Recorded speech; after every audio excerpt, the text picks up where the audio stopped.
Hi, Hey, Rachel. how you doing? I'm gonna make you big. I So remember you now that I see you. hi, Oh, nice to see you. you. And How you're in are you? Switzerland, right? I'm in Switzerland. Yeah. So it's 8 o'clock here, and we just started movie night in the other room. So my little guy is watching Sonic the Hedgehog. Well, Awesome. so yeah, life is good. How about you guys? Middle of the afternoon. I'm guessing you're in New York.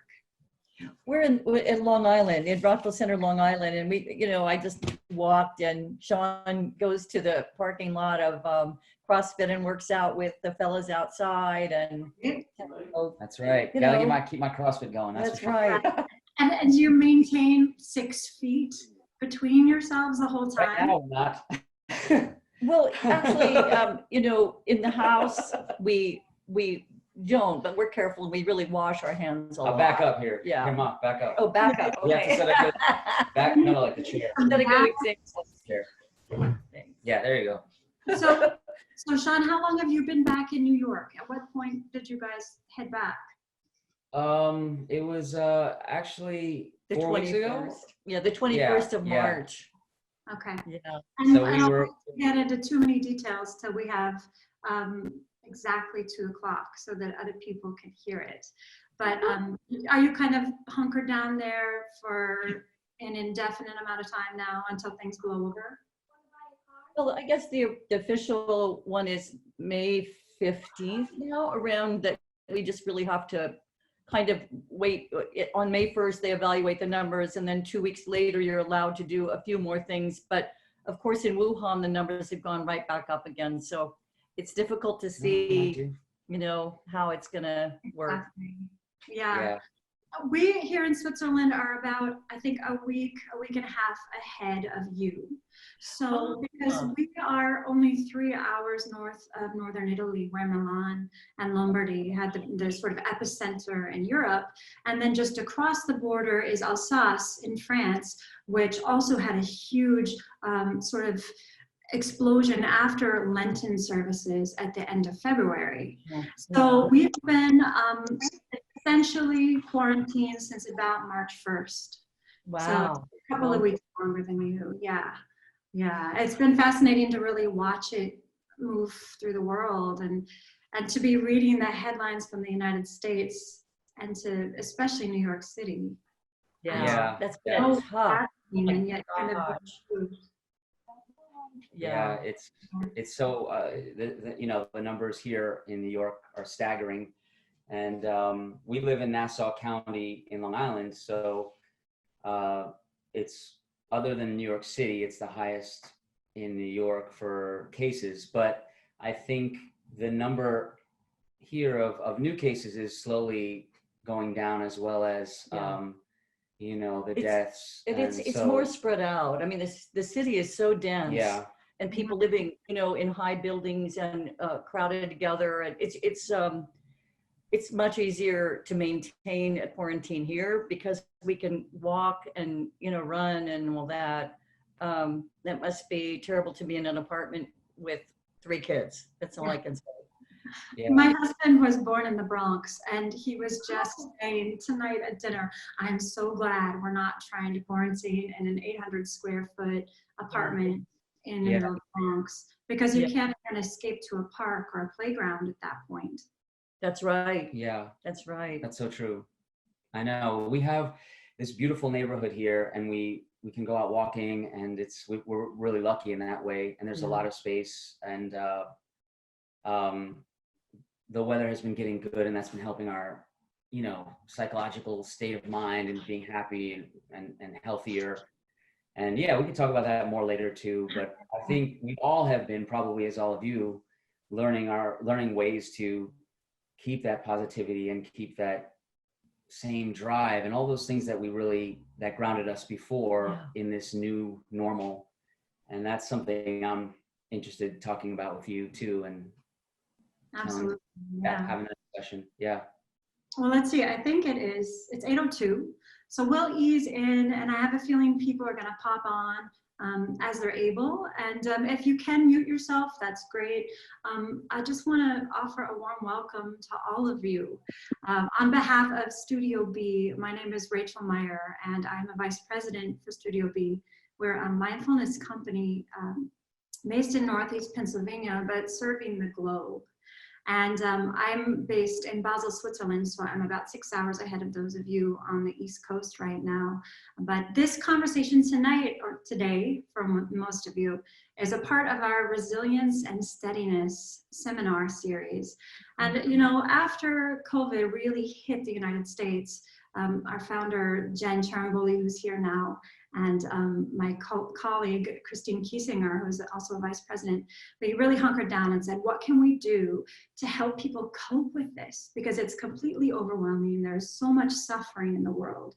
Most of us have seen our lives transformed and we don't know what the hell to do about it or how to sit with all those complicated feelings that come up.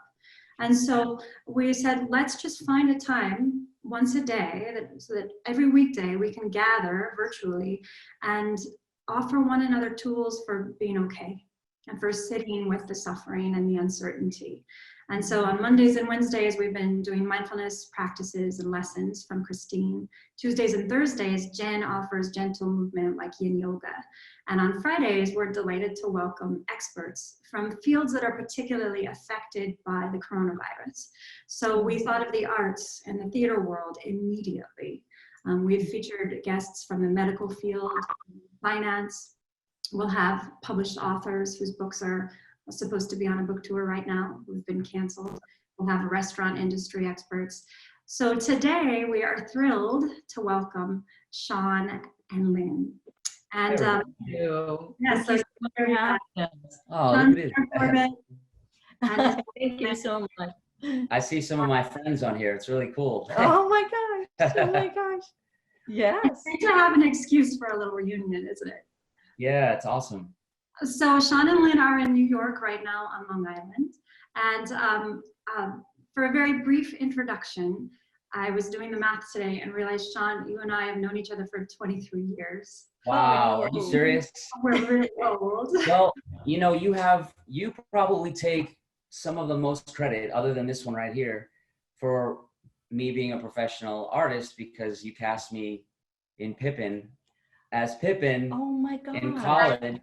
You were the choreographer and you bugged me to audition and I didn't want to do it. I said, that's not what I do. You know, I'm an international relations major. I want to do that. I want to be a diplomat. And you're like, no, you gotta go after this. You gotta go after this. And then I auditioned and I got the role and it, you know, then I was like, I gotta do this in New York. And everyone, all my professors were like, what? What?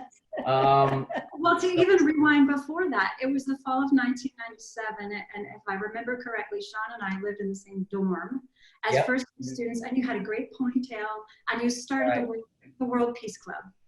That's and right. So from the moment I met you, I knew you were someone who was mindful and compassionate and empathetic and had a greater sense of what it means to be in the world and to move through the world with a spirit of interdependence and a responsibility for creating peace. And so, as you know, we're a mindfulness program, but we talk a lot about what it means to be mindful, and that it's not sitting on a fancy cushion in a fancy yoga pose and meditating 2 hours a day.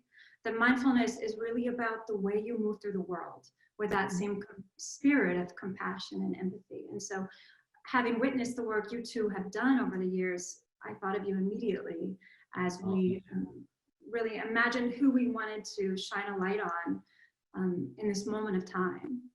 So I'll mention really briefly, right now, Shaun and Lynne are supposed to be in Oklahoma with the world premiere of their new native musical, Distant Thunder. And another reason I so wanted to bring you on today is that that musical has been postponed because of the coronavirus. So the fact that we can sit and still really be present and learn about all that you're doing, I think is a gift to all of us. So before we dive in, I would love to give you all a little background on these two rock stars, okay? So humor me. Lynne Taylor-Corbett has been nominated for Tony Awards and a Drama Desk Award for direction and choreography of Broadway's Swing, and received a Drama Desk and Lortel nominations for Vaudeville Man and Wanda's World. She directed and choreographed Cougar the Musical, which sounds amazing, by the way, off Broadway. It sounds great. Which was nominated for an OBA and adapted and directed The Lion King for Disney's production in Hong Kong. Her choreography can be seen in feature films Footloose with Kevin Bacon. Over there. So you are now officially one step closer to Kevin Bacon. My Blue Heaven and Bewitched. Her dance works have been commissioned by, among others, New York City Ballet, American Ballet Theater, Alvin Ailey American Dance Theater, Hubbard Street Dance Company, Pacific Northwest Ballet, and Carolina Ballet, where she is resident guest choreographer. Numerous companies throughout the world have performed her works, which have been seen on Live from Lincoln Center and Live from the San Francisco Opera House. Ms. Taylor-Corbett is an ever grateful member of the Society of Directors and Choreographers and proud mother of Shaun Taylor-Corbett, with whom she wrote Distant Thunder, which will premiere at the Lyric Theater of Oklahoma. Thank you. Well done. Sharing your time with us. They're just introducing them. And let's move on to Shaun. So for Shaun, no single moment was more influential in Shaun's life than his trip with his mother to the Blackfeet Nation in Browning, Montana at age 15. So much of Distant Thunder, the native pop musical he co-wrote with Chris Wiseman and his mother Lynne, is based on that journey. And much like his friend Lin-Manuel Miranda did within the Heights, Shaun would like to take the audience on a journey through his portrayal of the main character, Daryl. The musical had its world premiere at Lyric Theater of Oklahoma in September and October of this year in Oklahoma City. Shaun actually performed in the original production of In the Heights on Broadway and closed the show in the role of Sonny. And as a side note, I think I saw the national tour production featuring Shaun about 47 times when it came through in San Francisco. He saw the power of music and its ability to convey themes of home, identity, and culture to a wide audience. Shaun's musical sensibilities have been inspired by his journey to the Blackfeet Nation, as well as his experiences as Frankie Valli in Jersey Boys, Juan in Altar Boys, and Ustavi and Sonny in the Heights. He recently completed 3 seasons at the Oregon Shakespeare Festival. As writers, Shaun and Chris Wiseman have collaborated and written songs for European and American television for the last 10 years. Shaun also collaborated with Daniel Jones from Savage Garden on a concept demo in Australia while filming the hit kids TV series High Five. In LA, Shaun has worked closely with Native Voices as an ensemble member, acting, directing, and writing to create new works by Native Americans for the stage. In 2014, he was honored as an Artist of Distinction by the Association of American Indian Affairs for his work on Jersey Boys and Distant Thunder. Other notable TV and film performances include Supremacy with Danny Glover, Gamers Guild, Disney XD, 2 national commercials, and favorite LA theater roles include Ty in, tell me how to pronounce it. Oh, Bucare. It's a Tennessee Williams play. Great. Since I live so close to France, I should be able to pronounce that, but no luck. And Romeo and Juliet at Theatricum Botanicum. So, thank you so much. All of you are aware of which legends you are sitting in the presence of. I would love to shut up and let you talk. So can you start today just by telling us more about Distant Thunder, where it came from, where it's going, how the process has unfolded for you both? Yeah, sure. I think my someone's trying to enter the kitchen, but I'm saying we're doing an interview, Jen. Yeah, let's tell you. Do you mind if I? No, you go. Go. And I'll send it to you. Well, she, like you were reading, she took me to Browning, Montana when I was 15. My father, on my father's side, were Blackfeet, and as well as Black, and I learned a lot about that as a teenager. And on my mother's side, we're Swedish, but I really, was walking in the world as a man of color and as a young man of color, just having some questions about my identity. So we connected with family in Browning, Montana, and my mom just took me there, and I met my mentor, Darrell Robes-Kipp, who at the time was the biggest scholar of preserving native languages in the country. And they did incredible work at that time, and they still are through his son, because native languages they were discovering that the first speakers of a language were in their 60s and 70s in the 80s, and they were soon the language was going to be lost, so they wanted to teach the children, and that was a really big effort in a lot of native communities. But when I saw that, and he started teaching me some of the Blackfeet language, and I recognized the power of that for my own culture and identity, it did so many things for me as a person. And then years later, I had that story that I wanted to share of what Darrell passed on to me. And I asked my mom if she could co-write this story, since we shared that journey as a mother and son together, and so much of our family history and the challenges we've gone through and overcome. And when my mom and dad separated when I was 5, I mean, we wanted to share that story with everyone. And that's where we got that spark and that idea. And I think since I was 15, since that moment, every year I learn more and more about who I am and the power of that language and the power of the songs. That there's a gentleman on here named Brent Florindo. He taught me a lot of his family songs. He taught me how to drum, how to sing, how to dance. There's another friend on here, Judd. He's taught me a lot too. And every year with this show, it brings together a community of artists and native people around the country who somehow, I think it's something more than we can explain. Yeah. But we're all coming together for a higher reason. And it's almost like the show is teaching me just as much as we're trying to teach everyone else or share everything else. So it's way beyond the personal, or it's way beyond what we can do. It's taken on a life of its own. But why don't you talk a little bit more about it? Well, I think what's really interesting, you should get a little closer, I think. My head looks no, it's okay. big. I'm trying to social distance. But you should be far. It's closer. okay. I'll be Anyway, I think what happened in the evolution of the telling of this story was that it became much more than our story, which is a good thing, and became the story of a community of people, and someone who had been removed from the community as a child, which is the role that Shaun plays, comes back to the community. And it just shows that you can and can't go home again. You can't go home to the home that you once knew, but you can create a new family and a new community among the people that you never lose spiritual connection with. So it has evolved. And as a matter of fact, one of the interesting things regarding COVID and being isolated is we've had insights about the script and the music that even though it was a heartbreak to halt, in Oklahoma for every show, beautiful shows just stopped in their tracks, and all those people losing work. It was kind of wonderful in the sense that you can be reflexive and reflective and look at what exists, and things just occur to you walking along. You say, oh, this could be better, that could be better, this is way too long. We don't need to say that anymore because it's been a long writing journey. Sometimes the old vestigial initial stuff is not as important anymore. So that has been part of this period of our lives here.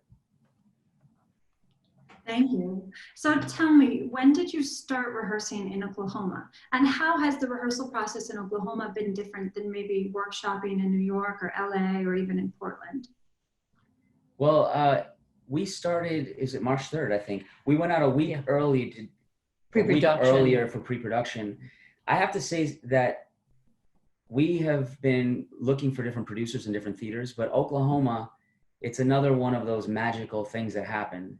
Yeah. That this wonderful artistic director, Michael Barron, at Lyric Theater in Oklahoma City, he does contemporary musicals, and he's always wanted to do a contemporary show about Native people, and he saw our show. But Oklahoma is so amazing for the history of the state, and it's like it's Indian country, you know. There's so many different nations there that live there, and meeting the communities there and going to powwows there, hearing the issues that are happening in Oklahoma with Native people and the state in general, and the excitement that was building for our show. We had 500 Choctaw kids that were going to come and see the show, to see a contemporary musical of people that represent them on stage, but representing them not as historical figures from the past, but as people now alive today, and what that looks like in a Broadway style, which has never been done. And anyway, so getting back to your question, it was wonderful because we had this facility where she likes to rehearse us every single hour of the day. So she had us in different rooms doing dance. We had Brent Florendo as our cultural consultant, and he was leading us, you know, teaching us family songs and drumming in one room. He was rehearsing with the band, playing saxophone. In another room at one point, I was learning grass dance. I'm going to dance in full regalia in the show. She was working with a music director. So it was beyond anything we've ever had before. And we had a set on the stage. Yeah. We had all these costumes. It was like a very expensive test drive. Yeah. You know? Yeah. Where you finally get to see, you get to glimpse the vision, and then you get to realize that, oh my gosh, there's not really enough time to realize the vision. But before that realization hit, we had to close down. You want to tell the process? Like, we had a week where we knew that we were going to close down and leave. Yes. And each day it got like shorter and shorter. Yeah. So and did the actors know at that point as well?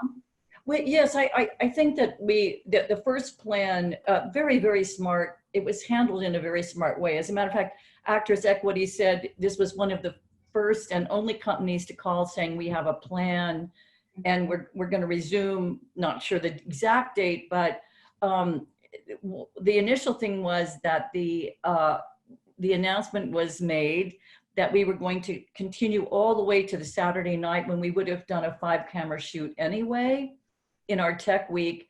And then we would all, go home the following day. As it happened, the city began to close, and we had to truncate that process by about 5 days. So we got to hear the orchestrations on the day off.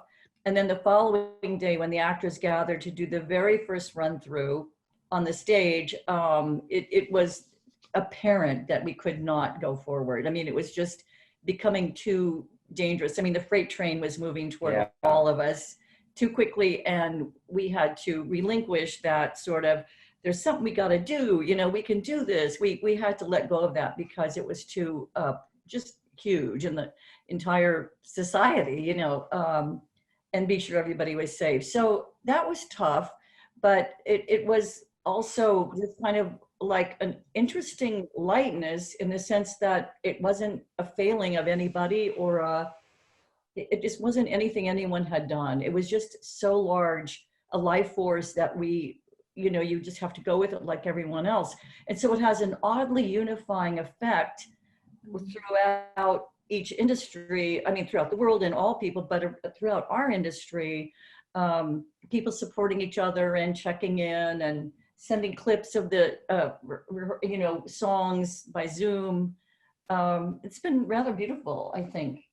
Yeah, well, we have this, it was a crushing, we've worked so long on this, and to get a production of a new musical is unheard of, to get a full production. It is so hard. Like so many of us who have had shows canceled, but Michael Barron is so dedicated to this that he made a plan, like Lynne said, to continue in the fall, but then maybe keep that flexible so that they would do it at the top of their next season, because we just don't know the audience. That was one of the things, is like, well, we have to keep people safe. Mm-hmm. And then also it's a new musical. So if no one sees it and comes to the show, why do it until it's safe to come to the theater? And so he's dedicated to that. So we actually have all of this time now. So it's really hard, but I've always said, we've been working on this so long, and I was getting to a point like, now we can perform and sit down. And then, so I have this blessing That's like, oh, we get to work on it 8 more months. It makes me think of all those musical theater tropes. Let's put on a show. And then here comes this global collective pandemic, this experience of universal grief. And I love hearing you describe how people have come together, because we've really been trying to emphasize the fact that it's okay to feel anything you're feeling around this. And there are so many individual expressions of grief that people have experienced due to cancellation of special events or graduations or a loss. And to hold space for all of those things, and yet to see the lightness in you too, even knowing how much this means to you, that you can hold it lightly and really sit with the uncertainty and the impermanence. It's a very bodhisattva kind of move. So well done, being little Buddhas in terms of all this. I can imagine that you have run the gamut of all sort of human feelings. Oh yeah. Yeah, and it's for sure, you know, and just reaching out. I think people, even doing this, you know, it's so uplifting, and connecting with other artists, seeing other projects that will to continue to create. And we have dedicated so much of our lives to this show that even a global pandemic is not going to stop us from putting this on someday. If we get all Judy Garland and Mickey Rooney. So it's going to happen, and it's too big not to happen. There's too much history because of the nature of the content, what we're talking about with Native languages and Native people, and the resiliency of Native culture, and what we've already gone through, you know, and everything is packed into this show, and each artist that joins it adds a little bit more to it. That I think it's a force that nothing will stop, you know, and it's something even after our production in Oklahoma City is just the beginning. I really believe that it's going to be another 5 years at least of our lives between the other productions and visiting communities. And, you know, I want to take it to Montana, to the Blackfeet Nation as well. And when you see communities affected by the show, it's so awesome. But not just, it's for everybody, but to really make it, you know, impact, we want to bring it everywhere, and even to Switzerland and Germany. That, you know, that's You know, what strikes me as so powerful is the representation. And I think of Broadway, and I think of what is stereotypically and traditionally a white, privileged institution that only certain people of certain means have access to. And in the same way that Lin-Manuel's Hamilton has been so profound for children of color, to see people on stage in roles that they can see themselves in someday. This strikes me as equally powerful, that those Choctaw children who will come to see it will say, I can do that too, because there are people like me up there. Yes. And it's an incredible service. Yeah, it's Nate. A gift.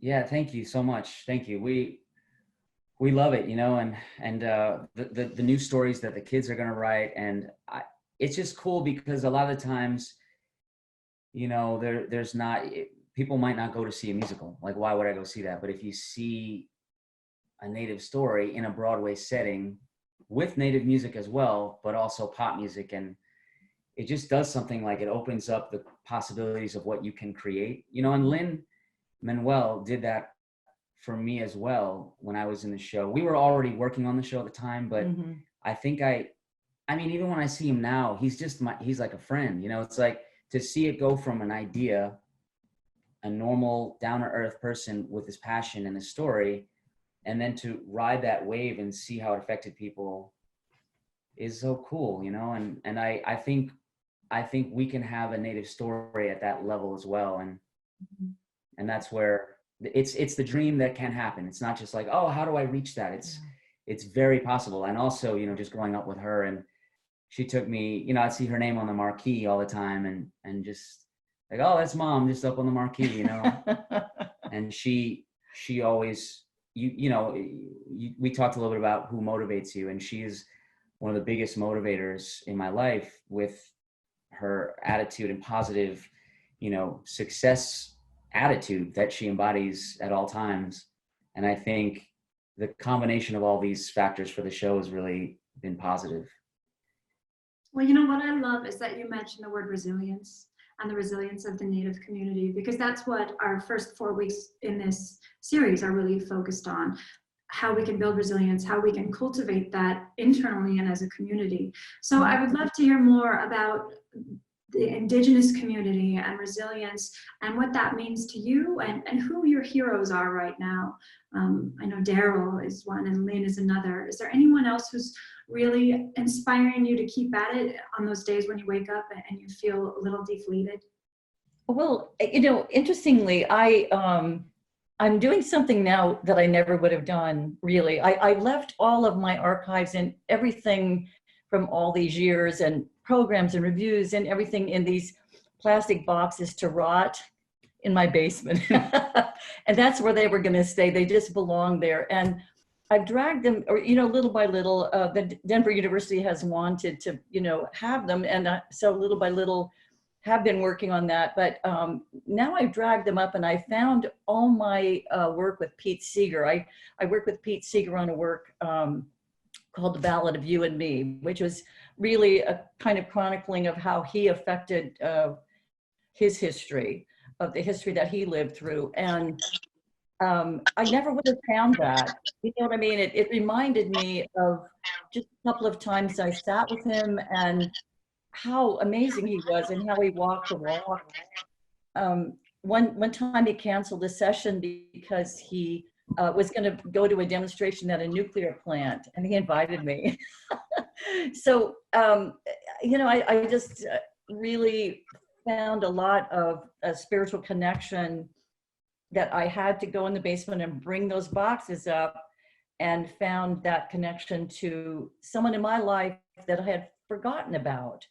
And that's been very neat. And the other one, and Brent, maybe you've seen this. There's a spiritual teacher called White Eagle, and this teaching of his has been circulating the internet. But I'm just going to read the first and last sentence. It says he's Hopi, and he wrote this on March 13th. It says, this moment humanity is going through can now be seen as a portal and as a hole. The decision to fall into the hole or go through the portal is up to you. If you take this opportunity to look at yourself, rethink life and death, take care of yourself and others, you will cross the portal.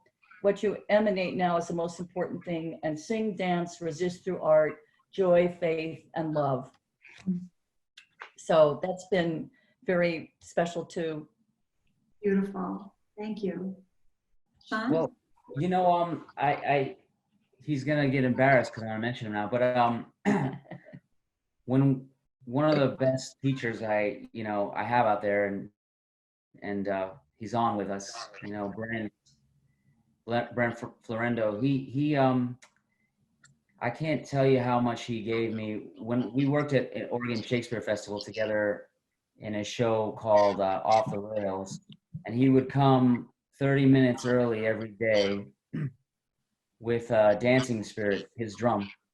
And he would sit around the drum, and we would just sing songs together. And every time my life gets really out of control, or especially in this time, he always brought me back to singing some of those songs. And when this came up, his songs started popping into my head, and I realized how much strength that gave me.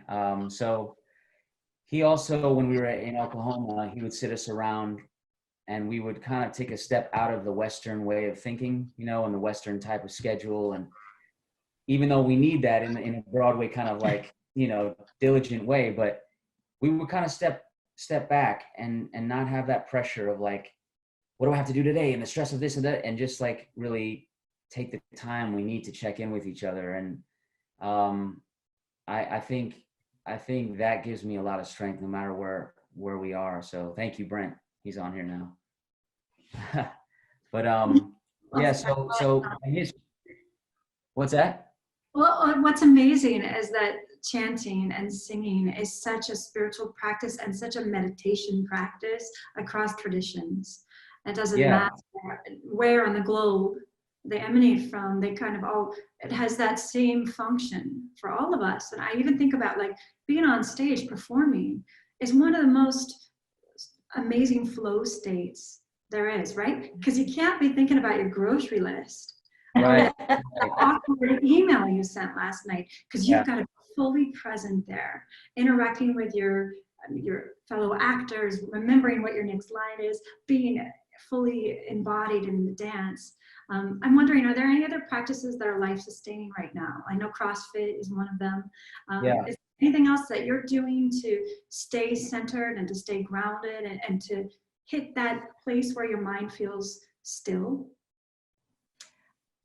Well, for me, I love to walk, and I love trees. So I'm watching the different phases of spring and different birds. We have a lot of birds, and just learning about them. It's not that I don't notice beauty all the time, but knowing that this is a huge part of my day. It's not a peripheral part of my day. It's now a very large part of my day. And it does. I think in a weird way, the quarantine has gotten easier, not harder, because we're used to the idea now, and that this is real, and that it's up to us to make good things happen. I think it's funny. I never asked myself, oh, what kind of a tree is that? Or what kind of a bird sound is, it's like all these things that I literally have been going so fast for so long. We all have. And this is a horrible, the sickness and the death and processing that has been horrible. But I think it's also a wake-up call for us in what we have to do going forward. And we have to check in with each other, and we have to value what we have around us. We have to value the earth more, because I think this is like a wake-up call to take care of the earth. We have to, and animals and how we treat each other. It's just it's a big wake-up call, I think. But I've been like having a routine every day, waking up early, as early, not too early. Let's sleep in sometimes, folks. Waking up and just having that routine. I'm gonna I did this 21-day Deepak Chopra meditation, and Deepak, he taught me a lot of things. He got me out of my head. No, but I was doing, he had me writing my journal. I was thinking about my family history, so I really focused on that every day, like good habits, developing great habits every day. And you fall back sometimes, but having time with family, my cousin is also here, and now my aunt, and just telling stories about family history, remembering those things that ground us in who we are. And I turned a corner like 5 days ago, and it was like having hope again for future projects and what we can do, and like dreaming again about what we want to accomplish. And a lot of that has come, I think, from calling all these people I haven't talked to in forever and reaching out to them, and that it's really been uplifting. Well, it seems like perfect timing to talk about that, because Earth Day is on the 22nd. And in Buddhism, there's this notion that everything is interdependent, that our whole lives are built on relationships, and that everything is sort of this web of relationality. And that strikes me as a very native wisdom as well. Is there anything in particular in terms of spiritual teachings from the Indigenous traditions that are especially speaking to you right now or inspiring you right now? And I'm wondering too, Shaun, as a kid who grew up in New York City, how has the land been a teacher as you have spent more time on reservations and in Indian country? Well, I mean, the first thing that comes to mind is I never thought about all of the land that we're on, like wherever we are. Maybe not in Switzerland, but where we are, at least, over here, there were people here before, and who were those people, and what was the history of that land, and how did they interact with it before, and then how were they pushed off of it, and how that land was taken from them. And so I think we both walk with that knowledge now. And I mean, just knowing that the Lenape were here, you know, and how they were pushed out, and recognizing that is a sense of healing in a way, because that's, you have to know that they were here, and then you pass that on to other people. Yeah. And then if people know the history of it, then they want to, then they become an ally of the contemporary people now, you know, so that it's not just like, oh, it happened so long ago, why do you care? But I think it is a connection with the land. It is a respect with what our surroundings are. And I think I'm a mixed guy, you know, so I'm Native, but I'm also other cultures, and my mom's Swedish and Norwegian, and that's white. Me too. But I mean, I think, and Brent, you know, taught me this too, is like, be proud of who we are, whoever you are, who are your people, you know, that's what he always, and connect back to that and be really proud of that, and learn from who those people were. So we're not just disconnected, we have no history or no background. And I think that that's been really special, and taking that idea out of a very linear thought process and kind of opening it up to a more circular, less boxed in kind of way of thinking has helped me a lot. And you know, it's funny, I will say that growing up in New York, and I didn't grow up on the res, but when I went to Montana, and we did, and my mom too, we were always like, okay, when are we going to meet this person? We at 4 o'clock, we're supposed to go over here, right? And they were always like, chill, it's going to happen, like, relax. And it always takes me like 2 or 3 days when I go back to Browning, Montana.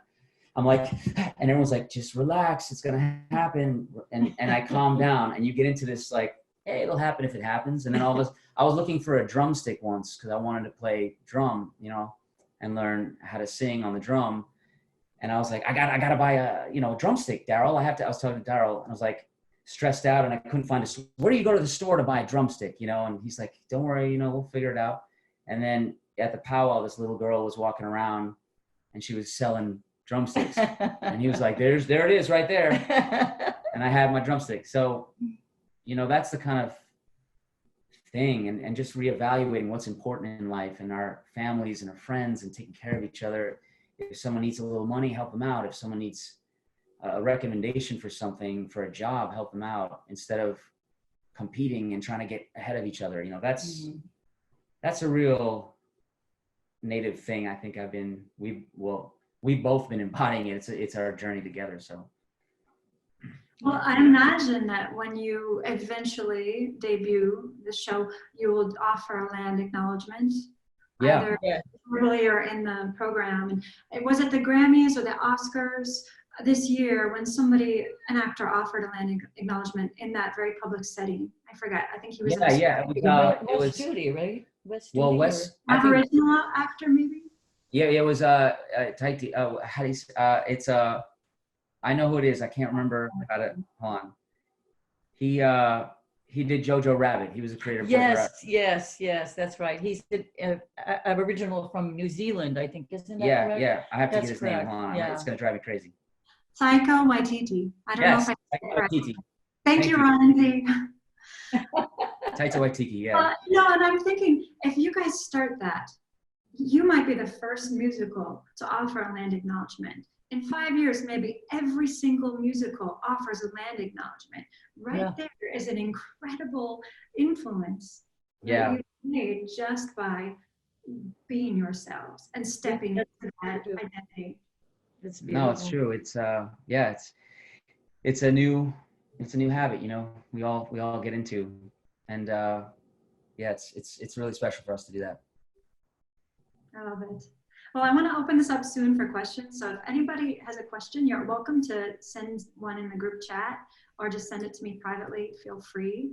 I also wanted to ask 2 really important and practical questions. How can we right now, what can we do to best support our friends and the people we don't know, but that we care about because we are all related as human beings, who work in theater, in the arts, who are in tech, and how can we best support Indigenous communities right now? Because I think there is a myth right now that we're all in this together and everybody is suffering equally, and all of the best intersectional scholars have pointed out the fact that no, certain Correct. levels of privilege mean that some of us experience this with less suffering than others. And that we have to be really mindful that race and class and social location affect our experience of this pandemic.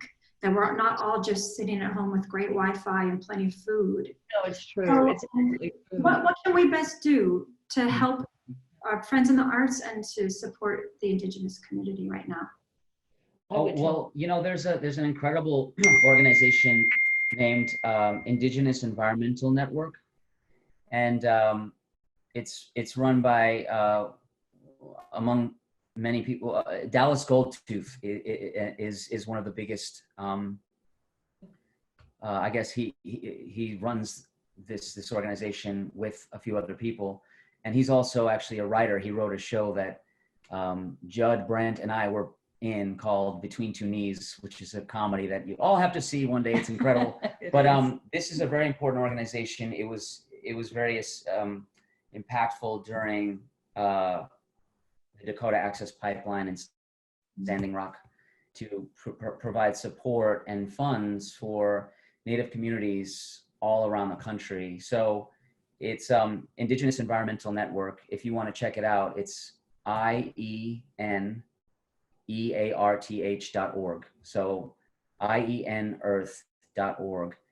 And you can donate, you can read about what they're doing, but they have access to like getting the funds to really the people that need it, not just like give on to this big organization and we'll eventually funnel it down. You know, they're the real deal.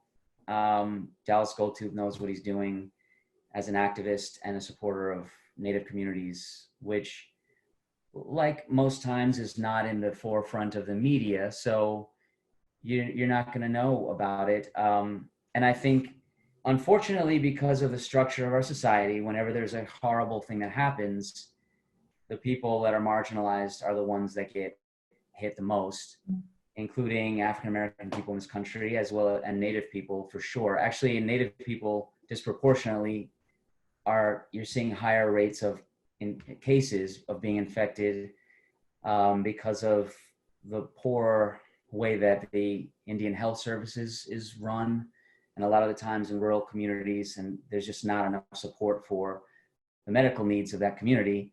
Some, yes, but some poorer Native communities don't have that support. So I think being aware of that and going to Indigenous Environmental Network to find out more is really important because, yeah, that's what's going on, as you alluded to.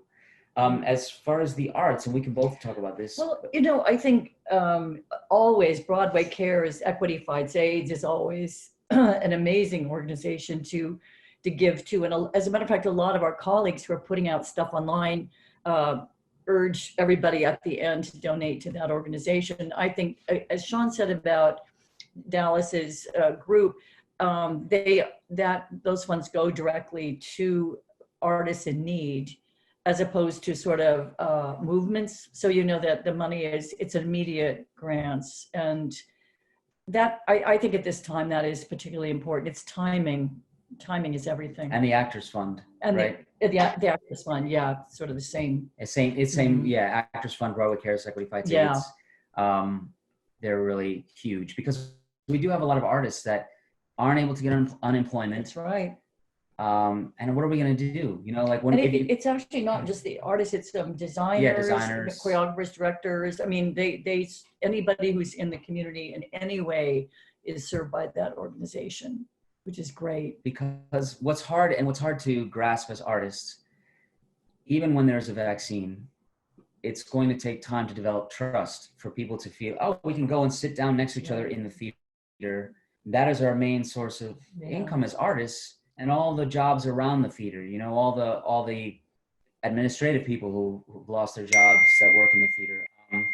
So it's supporting them. Sorry about this, the dinging on my phone. I don't know how to turn it. Just sounds like a meditation bell. It's all good. Now Deepak is going to take us out of meditation. No, but it's also supporting live streaming events like this even, and as well as other Broadway shows. And Ryan Duncan had a musical that he's in called Passing Through. And they did something on Playbill, I believe, Ryan, and it was a compilation of 5 songs. And they shared it with audiences, and you can stream it and watch it, and it supports them. And sometimes, and she had one of her ballets, North Carolina Ballet, offered a service where you could watch one of her ballets and give a donation to that organization. Carolina Ballet. Yeah. I think even if it's like a small donation, it helps these organizations out, because we have some work on our hands to maintain the arts as we know it, coming out of this. Well, and it feels like so many artistic institutions are already hanging by a thread in terms of funding, because it is so hard to survive in the arts. And so a pandemic like this is really devastating unless regular supporters and patrons are conscientious about donating. Yeah. To keep these things open. There's also, I'll give a shout out, Brent runs a camp called Conaway Nakatilicum.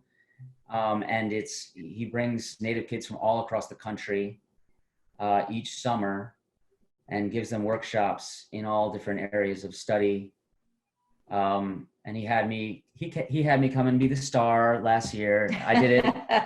I'm just kidding. No, but he's the star. No, but it's supporting Conaway and different trying to keep. So we have online things for kids and classes, and just staying involved in how we can keep connecting with our artistic community. I love it. Lyric Theater of Oklahoma too. Yes. Boy, yes. I'll tell you, that's a great organization. And I'm gonna make sure all of these recommendations are typed up and included in our conversation notes, so that everybody has access in case you're not taking notes right now. Oh, cool! Thanks, Rachel. And I actually have so many wonderful questions coming in, if it's okay. Wow. From Christine, let's see. How has the process of creating Distant Thunder, co-creating the vision, co-writing, co-producing, and co-experiencing this, how has this impacted your relationship as mother and son? Wow, Way to get personal, Christine. No, I was kidding. I'll tell you. An expert. There was a learning curve there, certainly, for both of us, I think. And, I think now we're like any 2 collaborators who can disagree and move on. But I think for a long time we were, also trying to negotiate the old relationship in terms of mother-son. And, now I think we've now son, mother. No, I'm just kidding. No, I mean, anything creative makes people bump heads from time to time. But I think the important thing is to have that mutual respect. And I think we're a lot farther along than we were some years back. Yeah, I think it's so great. There was a couple of things, it's been a good amount of years, we've been working on this, collaborating from the first word, so I think I was very different then, she was different, and our perspectives have shifted. There's so much mutual respect, and I'll have a note and say, hey, and it's so great because we can basically, with some of the other collaborators' input, we can say, hey, why don't we do this? And we can just do it. We don't have to get permission from like 20 other people. It's just so, and we know each other so well. She's seen me go from a 15-year-old to now. We're not going to, let's not name the age, but she's seen me grow to 21. So, but it's like, there's so much stuff involved in this. It's so, at times it's hard. I won't lie. Like mother and son, we have stuff about my dad in the show. Dad left when I was 5, but we're friends now. There's stuff about our other family dynamic in the show. We're dealing with Native culture. I am mixed, and I'm also Native, and I've grown up in a way with a perspective that's my own, and then she has her own perspective, and we've had to find that middle ground. But sometimes with art, when you create art, you get heated, and I think we've learned how to because we're so emotionally invested in the material, collaborate in a really heated way sometimes, but it's not necessarily like we're just passionate about something. We're like, no, I think we got to do. And someone said, you know, when you create a new work, there's going to be emotions involved in creating it. It's not like you have to be nice and happy all the time, because you're talking about concepts that represent people going hundreds of years back, and trying to make sure you represent it right while telling our story, while opening it up so that all people can enjoy it too. And we're dealing with pop music, we're dealing with native music, we're dealing with things like how do we get our pop song to fit with Brent's family song, and how do we teach that to people? So it's so complicated. My mom's a choreographer, but we've worked together so long. She's taught me so much. I grew up in tech rehearsals at the St. James Theater on Broadway. You know, I grew up in ballet studios. So I've seen her process too. And I know very just instinctively how to communicate artistically in that way with her. And I think it's brought us to be closer friends at the end of the day, you know, and now we're quarantined together. Now it's like a choice. You're stuck together for an indefinite so it better work. Right? No, but it's a good question, and thank you. And I wouldn't have it any other way, you know. And she's actually now gives input to the music, to the lyrics. I trust her implicitly with all that stuff. I say, hey, can we have a combo dance like in the club scene right there? You know, it's amazing. It's all a great collaboration. That's wonderful. Thank you. Now we have a great question here. I'm wondering, how will Distant Thunder be received amongst the different Native American tribes? Would you say this is a universal story among their people? Could I? Yeah, go ahead. You know, this is something that we have benefited so much from having people like Brent and Hava, his daughter, and of course, Joseph Firecrow, who passed away. But we've had so many people who come from different tribes have input, including, by the way, the actors who even from different tribes have different perspective on some of the words, or that something is offensive, whereas others think it's not offensive. So no culture anywhere is, you know, homogeneous in their thinking. I mean, you can go to Kansas and talk to people from Sweden, and they would feel differently than I feel, you know, or that have Swedish descent. So I think the last round helped us let go of that a little bit, because I think the story is universal. And the important thing is that that we're true to that, and also the details of the Blackfeet language and the Blackfeet customs have been very, very carefully vetted, so that since it's set on that nation's heart, it's particularly Shaun has been so wonderful checking through with bundle holders and the language experts, so that we do honor very closely. You can't, you know, please everyone all the time. And I think the important thing is to tell the story with passion and as much accuracy in terms of cultural reference as possible.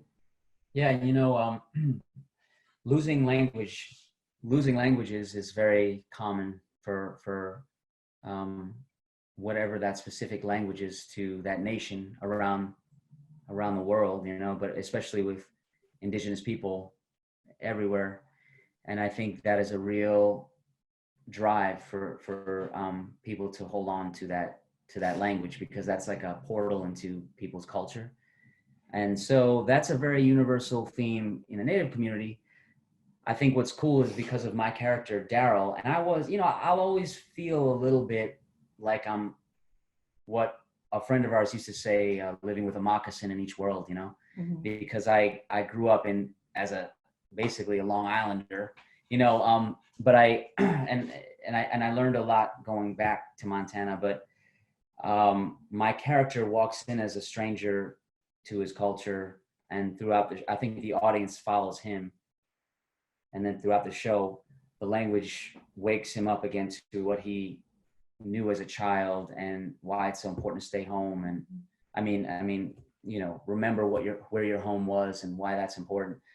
So I do think it's also universal for everybody. And I think making it a musical theater piece is something that is intriguing to people that might not know anything about Native culture, as well as Native people who will see themselves on stage with their culture and showing that Native people can sing pop music too, so I do think it is universal, but like my mom said, we're not going to be able to please everybody. There's going to be people that might be, hey, you can't tell that on stage. You shouldn't show that aspect of Native culture on stage.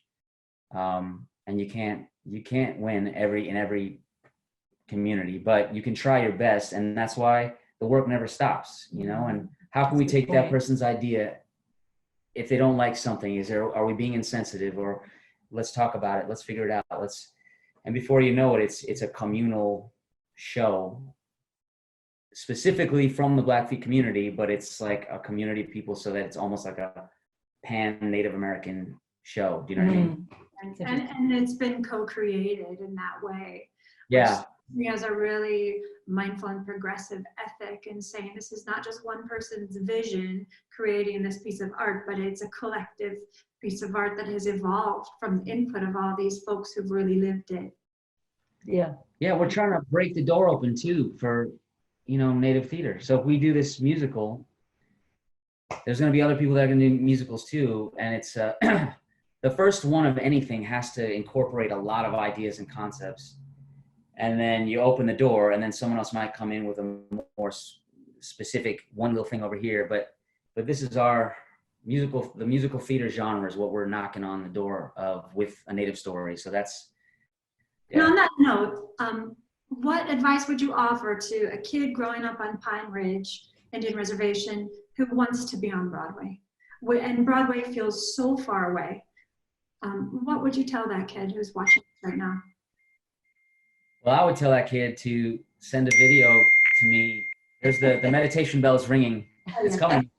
No, I would tell that kid to send a video to us, because honestly, they might be in the show. I mean, we've been finding so much talent. We went to Oklahoma, and there are two young kids who were dancing on the powwow circuit, and we met their dad at a powwow. We're like, hey, we need some kids in the show. Do they want to be in the show? He's like, yeah. So they, and they came to the theater. They were like, oh my God, they've danced for more people than I have probably, but not on a stage in this setting. Mm-hmm. So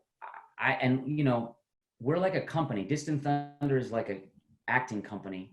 Mm-hmm. And I think we are a direct access to so many things. I mean, she's a Broadway director and choreographer, and I have access to a Native theater company in LA, Native Voices at the Autry in LA, contacting them and say, hey, I want to, especially now because they're doing a lot of online classes. That's right. Yeah. And say, hey, I'm Native from wherever, and I want to get into this. I want to perform. I have a story.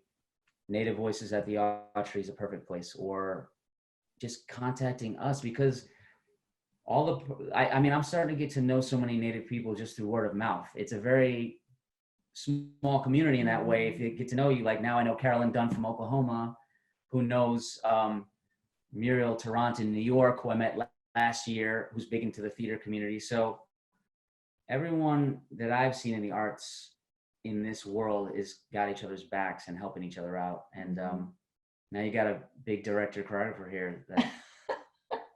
Send her your resume. Well, that feels like one of the silver linings maybe of so much transition to online content, is that for the kids who are living in South Dakota who don't have access to something like Native Voices in LA, they can access that now maybe for the first time. That's true. That's true. It's an interesting phenomenon. Yeah. Definitely. Well, it's almost time to wrap up. I still have a few questions. I'll offer two, and you can tell me which you prefer to answer. Jennifer says, both of my girls are ballet dancers, and they're grieving their ballet classes and community. What advice can you give to children in the arts during this difficult time? And second of all, do you have any plans for the show to come to Broadway or travel when things open up again? Because we'd love to see it. I'll do the first because it's easier.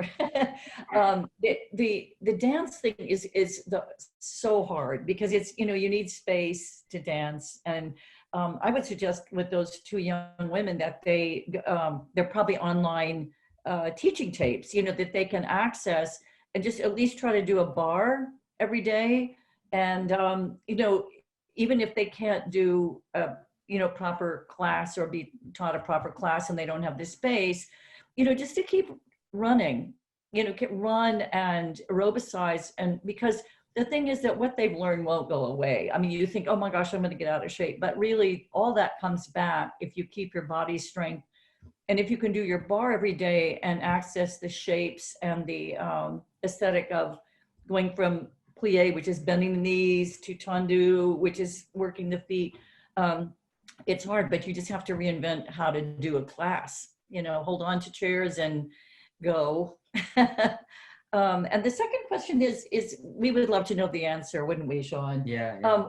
It's the whole business is going to change after this. It was already hard before. We did have a couple of very good Broadway producers flying out to see our show in Oklahoma.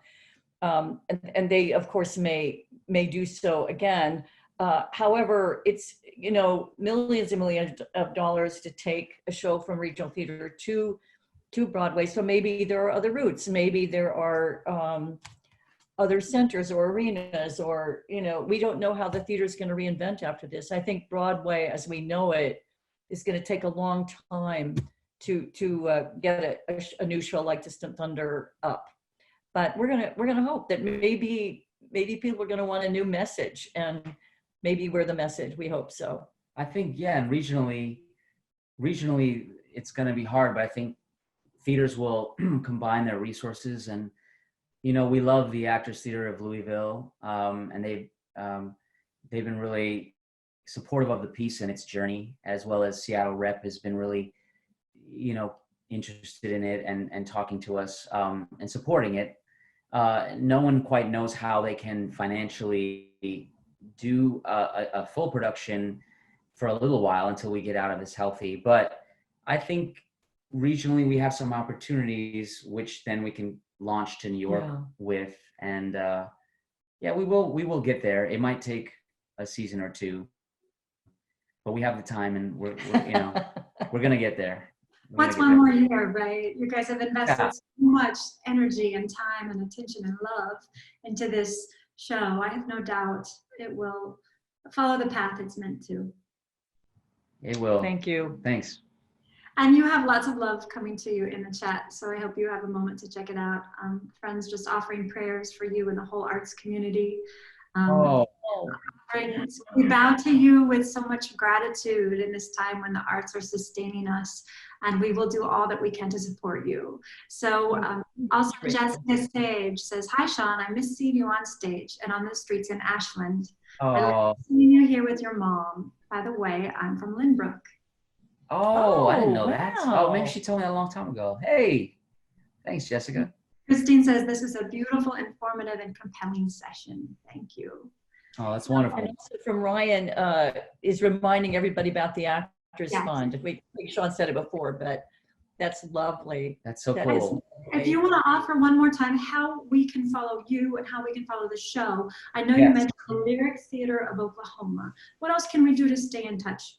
You want your website maybe? Oh yeah, well, you know, what's going to be great, okay, on Facebook, Distant Thunder, the musical, which I can actually write down here. Should I just write it down there? Go for it, yeah. And I'll actually also, I'm going to blog. Oh, you're going to compile that. So we'll include all the links there if you don't Okay. On Facebook, Distant Thunder, the musical. And that's a good place that I'm going to update. And we're going to create a website soon. But also, you know, if we're not friends on Facebook, just shoot me a friend request, Shaun Taylor-Corbett on Facebook. That'd be great to stay connected, especially after this forum. It's really nice to share that. And trying to think where else. Shaun TC37 on Instagram. Lynne Taylor-Corbett. AOL.com. And your website, Lynne. Well, my website's a little crashed, but it's just L Taylor-Corbett. L Taylor-Corbett. Yeah. So yeah, that's how you can stay in touch. But Lyric Theater is a great place to go to for updates on the show and the schedule, because we do want you all to come to see it if you can. I know it's hard to travel, but it will be at a time, they will have it at a time when it's going to be safe. So check there for updates on that. And by the way, it's Lyric Theater of Oklahoma, because there are many Yes, lyric theaters. Lyric Theater of Oklahoma. Yeah. Yeah. Thanks for clarifying. Yeah. So we'll also include links to all the funds you suggested for donations, so that if folks are feeling inspired to donate after we close tonight, you'll be able to do so. But I just want to thank you again so much. It's been such a joy to get to spend this time with you, and my heart is full watching you two move through the world, and I know I'm not the only one. So thank you for sharing your gifts and everything you're doing, and we really just look forward to watching the show go to Broadway and take over the world. Thank you. Thank you, Thank you so much, Rachel. Rachel. And thank you to all of you for joining, and my friends. I see you all there. You guys are amazing. I love you. I love your support. I'm gonna support you guys too, and support you as well, Rachel, because you're one Doing of an the amazing thing. most incredible leaders that I've known my whole life, and you've always just taken charge at just being an example of good energy and creativity. And so thank you for what you're doing, and I'll continue to follow you in your work. Thank you, Shaun. We bow to all teachers. So to all of the friends and colleagues that Shaun and Lynne mentioned who are here tonight, thank you for offering your gifts and sharing them, and for teaching. I think if anything, we've learned that we survive because we have one another. So thank you for being in our lives. Thank you. Thank you. All right, everybody take care, and have a wonderful afternoon. Best of luck to you all. Thank you. Thank you. Bye, guys. Bye. Bye, Eduardo. See you, Brent.